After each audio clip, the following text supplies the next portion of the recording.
my buddy Daphne Wayans, who I don't get to see that often. I know, never enough time. I miss you more. But this is a good excuse, and we're sort of kind of in the halfway point because, yeah, just because we both live quite far in places. So this is not that often, but we like to eat.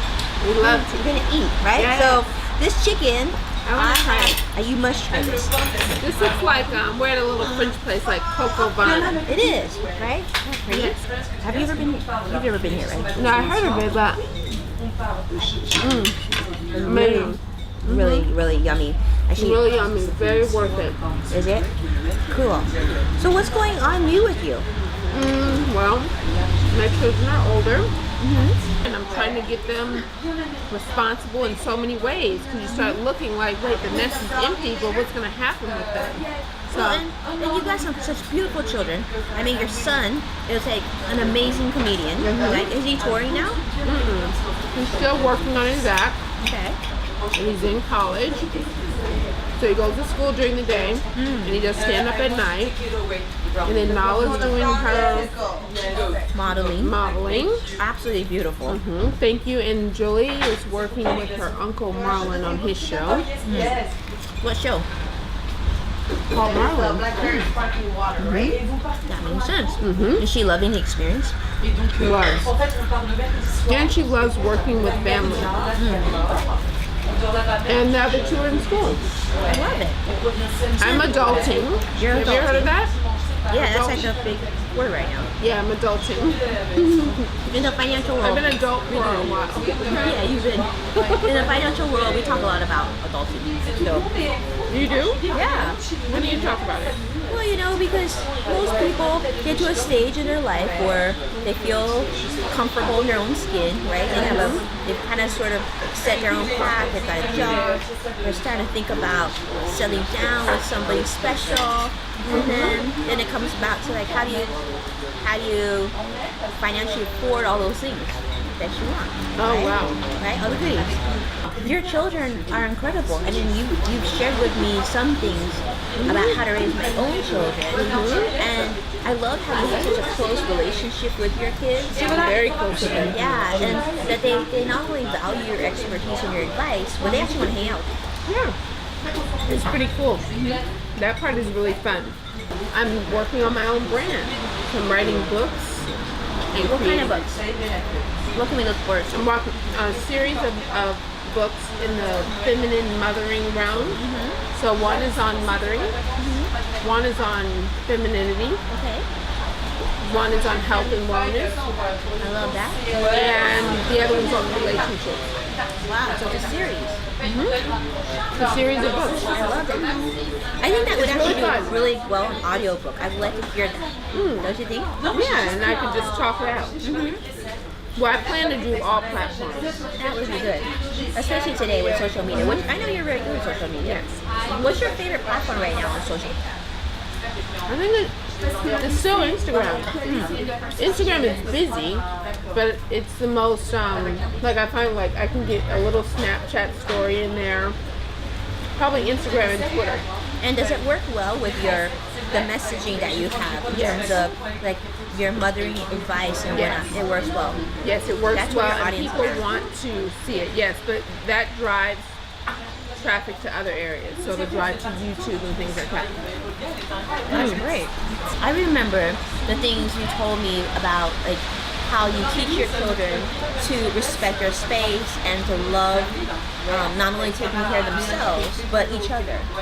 You know, these are great lessons. That's why I'm able to have some space now because they take care of each other. Yes, we have a 7-person group chat, and then I'll ask a question like, "What's your week like?" And they'll say what their week's like, and then I'll put it in a schedule on the phone, and I'll screenshot it and show it to them, and then I'll say, coordinate who's going to drive you, where are you going to be here and there, and then I'll menu plan from there, and I'll schedule all of life from there. I love this. She's actually like a natural planner. And see, in finance, it's the same thing. You gotta make it so simple that you don't think about it. You just sort of set it and forget it, and you have this process, right? I'm gonna like save money. I'm gonna do it consistently, and it's just gonna work the way this process is working. So, like your children, a perfect example is once we start financial planning, it seems so natural to them because they're already used to the plan of mom, the plan of Daphne. Yes. That's right. So I call her the mommy whisperer, by the way. I am kind of a mommy. Of all the things, all the years of parenting, 'cause it's almost 100 years if you added all of their ages, that I would do differently is I would start them working earlier. That's good advice. I wish they started working when they're about 3 or 4. Working? Well, some level of working. Like, this is your job and your responsibility. I agree. I have my kids work. Yes, my youngest is 4. I feel like a lot of times He we're knows taught his to job. get them to allow them to be children. Allow them to be, they're going to be children because they're children. You don't have to get them to be children. That's a great point. I love that. So all your kids are working now, right? Or they're going to school. They're being really productive adults. And you did that. You know? Well, I just wish they started earlier. And I actually find it very difficult to raise children in affluence without having like children in a bubble. It's too much bubble. It's not necessary. We didn't grow up in a bubble. But your children grew up in bubbles. I mean, your husband or your ex-husband, obviously total media mogul, did well, and you've done well. And so, Yes. you know, that's a really great point, and something that I've talked to some of my clients about too. Is just like, you know, I grew up poor. You probably may have as well, right? And I think there's something really beautiful about having that background. I agree. Right? I agree. And sometimes I'm sad that my children, I don't want them obviously to struggle so much, but I think the struggle actually was very helpful in Good. developing It gives us you as people. what we call hustle. It gives you hustle. It gives you resilience. That's what I worry about. That they've been in such a bubble. So now I'm scampering to get that to be different. I think the best thing to do in that respect is to let them out of the nest. Let them what? Let them out of the nest. Let them work outside of family. Yes. And get treated kind I of agree. bad a little I bit, agree. you know? I think they need to go to like just a local Starbucks or something like that, some kind of local place, and just work. And just work, have you know? experience. Because Yes. it's like investing. I always say, like, you need to know bad markets to know good markets. You need to know the struggle before you can truly be a And really appreciate what you have. Yeah. right in life, right? Like, you don't Yes. know bad, you don't know good unless you know bad. You need to Right. know bad to know good, Yep, and to it's all appreciate everything compared. they have. And I think they know good, but sometimes you just They're not really willing to even know bad. And that Yeah. worries me. Now is when they need it. They could have babies, they could go to jail, they could this is when it's really serious. because there's lots of studies that show that actually when a certain generation develops a lot of wealth in one generation, it typically doesn't last more than 2 other generations, which is sad. That means that if they can't continue this, your grandchildren will struggle again. Yes. And I don't want that to happen, you know, with my kids. You have to teach them to be smart about money so they can continue it. Continue the lineage. Otherwise, Like, your efforts are all for it's naught. all for nothing. I'll have clients where either the mother or the father made tremendous wealth one generation.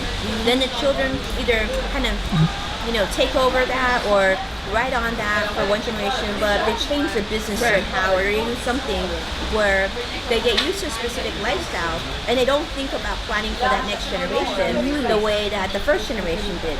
The first generation will be like, oh, I made all this money, so I want to make sure my kids are taken care of, I'm taken care of, and all of that. But the next generation is like, well, I got this money, so I don't have to worry about it. By the time I have to worry about it, it's too late. Okay, my kids and grandkids, they'll just have to figure it out themselves. Start all over again. Which is sad because, you know, especially like us, like, you know, we are from a background of immigrants, right? And to have created this sort of wealth and success, we should find out some way to kind of continue that. Wow. So that's where you come in. That's where I come in.